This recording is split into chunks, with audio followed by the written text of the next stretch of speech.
workers, you are doing yourself and you are doing your community and this nation a disservice. We are better for it. We are a great nation, and we have to show the world that we can actually transform in these difficult times. What a great topic. We're going to go ahead and pay some bills and take a break. We will be right back with the extra point.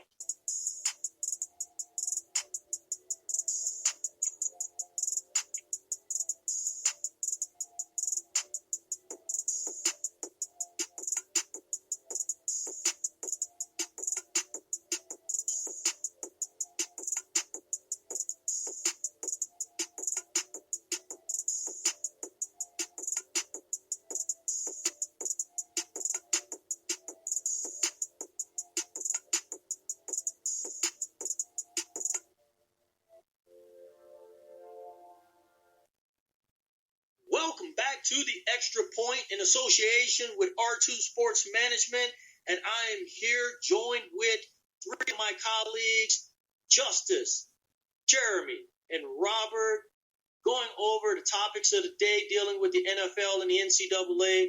And I tell you right now, we've gone from one tough topic, but boy, we are getting ready to go into another tough one because this one here is very subjective. And this is definitely in the eye of the beholder. And that is the NFL draft. What took place? Who drafted what? What were the upsets, the surprises, and who were the winners and who were the losers? Who walked away probably with one of the biggest surprises, and what are some upsets? Some folks that are out there believe that there were certain players that should have drafted. They weren't. Or some players that went deep in the 6th round and probably should have went in the 2nd or the 3rd. We will cover that right now. So let's kick it off right now with Jeremy. Jeremy, give me your winner and loser in the draft. Well, I definitely think the biggest winner of this draft is the Dallas Cowboys. They didn't do anything special. They just stood pat and let talented player after talented player fall to them in this draft. They stood pat in the 1st round and ended up arguably getting the best receiver in the class in CeeDee Lamb out of Oklahoma, who most people were talking as the number 1 receiver in this class if it wasn't Jerry Jeudy.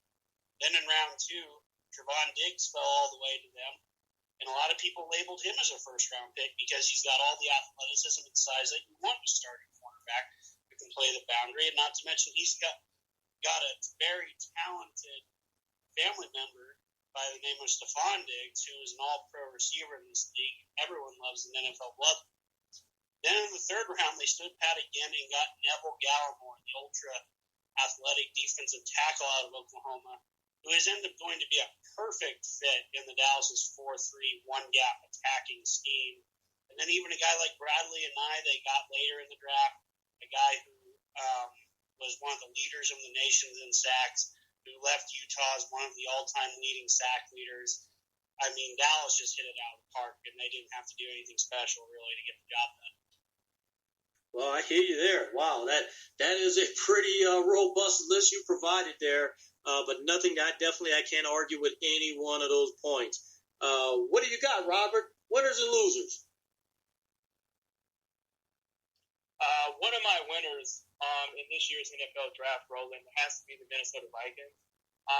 Just like Jeremy, how he said the Cowboys stayed put, the Vikings pretty much stayed put. And losing a big-time receiver in Stephon Diggs, they replaced him with Justin Jefferson, who just had a monster game in the national championship game against the top corner in A.J. Terrell. Another pick that they picked up was Jeff Gladney out of TCU, which is a corner that can come and play right away with the loss of Xavier Rhodes and Trey Wayne. And then they followed that up with Cameron Dantzler, another corner out the SEC from Mississippi State, who just had his best game against the leading receiver in the nation, Jamar Chase.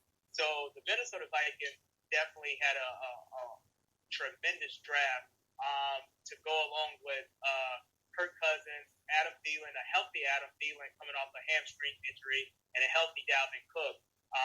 And getting Troy Dye from Oregon, who's just a tackling machine, to go in that linebacker core. I think the Minnesota Vikings had a tremendous draft. and my loser has to be the Green Bay Packers. Roland, I don't want to, trash the Green Bay. But, I think that that was the only F grade that I gave out, and I gave that to the Green Bay Packers. Well, I tell you, I think a lot of people out there listening in would not disagree with you.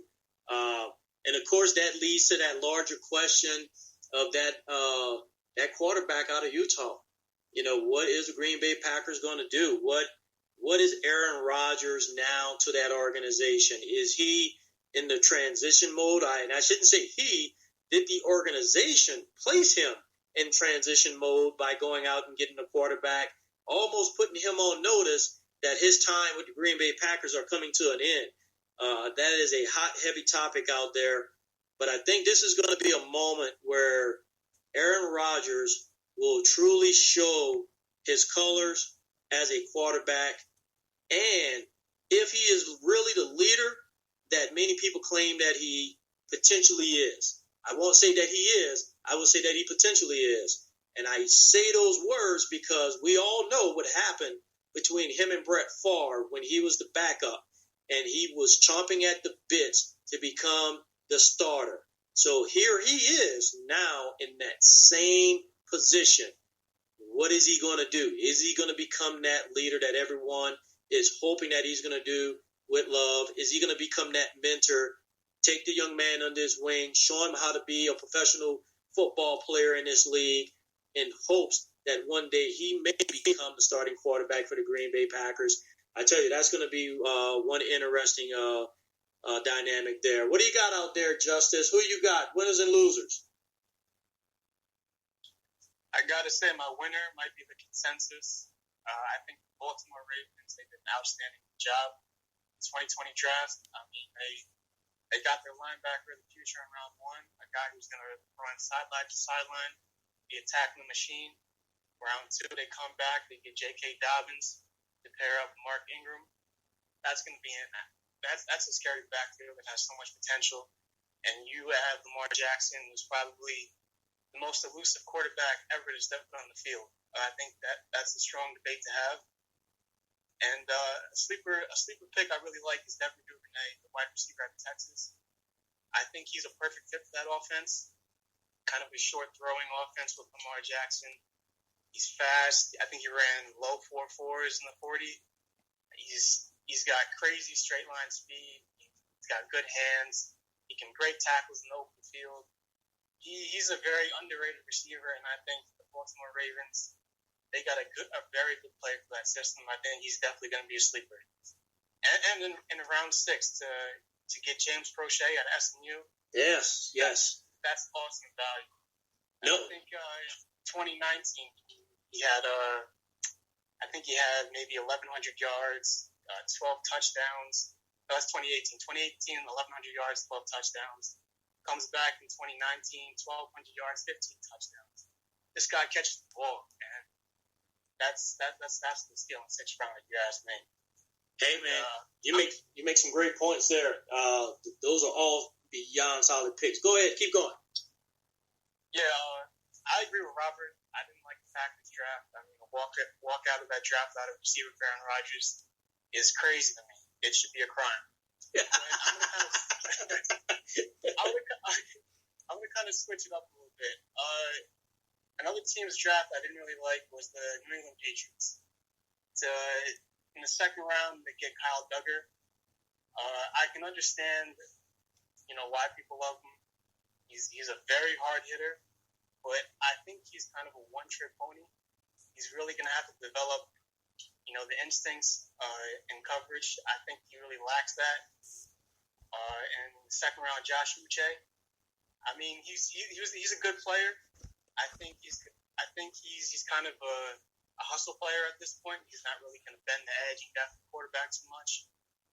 And I think in round 3 as well, Anthony Jennings out of Alabama. He's kind of a 3rd down rusher. May have to bulk up to see more playing time. I see a lot of depth in that draft. I don't see a lot of home run picks. But I will say, a guy they took that I really liked was Michael Owenenmo out of Michigan. I'll tell you what. We were all down at the East-West Shrine game, and that man had a week. My God. This man, I don't think he lost a single rep. This man was impressive, and I'll tell you. In a passing system, I don't see anyone, in a passing system like New England, I don't see anyone getting past that big man. That is a big man, and I like that pick in the 5th round. Hey, everything that you mentioned there, Justin, like nail on the head. All phenomenal picks. I think we are all in agreement that somebody from the Green Bay Packers should be in prison for what they did at the NFL draft. What they did was just beyond atrocious. But, only time will tell. I guess we'll round this off with mine, and I'm going to go right, and I'm going to be a little bit biased here. Right now, living in the beautiful state of Colorado, I think everyone can almost agree that the Broncos taking JJ. What a phenomenal pick. And I think what he will do is something that they lost when they got rid of Demaryius Thomas. They'll have someone who can stretch the field, but he brings a versatility that Demaryius Thomas did not have. He can work the hashes. He can work the sidelines. He can work the seams. He can go across the middle. You have a dynamic wide receiver matched with a young and upcoming quarterback. This should be very interesting in the AFC this year. I definitely foresee the Broncos making some noise. If everyone can stay healthy, I think JJ is going to get on that field and have one year. I tell you, when I look back at the draft, I am beyond maybe I'm missing words right now, to be honest with you, because I'm trying to figure out what the Seattle Seahawks were thinking. They didn't pick a big-time wide receiver to go along with Russell Wilson. We know what Russell Wilson can do when he moves out of the pocket, how elusive he is, and that elusiveness allows the big play down the field. And they don't have a big play player down the field. They went ahead, and I'm going to be somewhat biased on this, because I got the chance of observing this young man down at the East-West Shrine Bowl, and that was Freddie Swain out of Florida. So they picked Freddie in the 6th round, but that was pretty much the splash in the receiver core that they went for. I think Freddie eventually will work his way into a slot position as long as he can stay healthy. But once again, that is a position that sometimes can be restricted based on size and speed. I don't think Freddie is there just yet. He will eventually get there by working hard.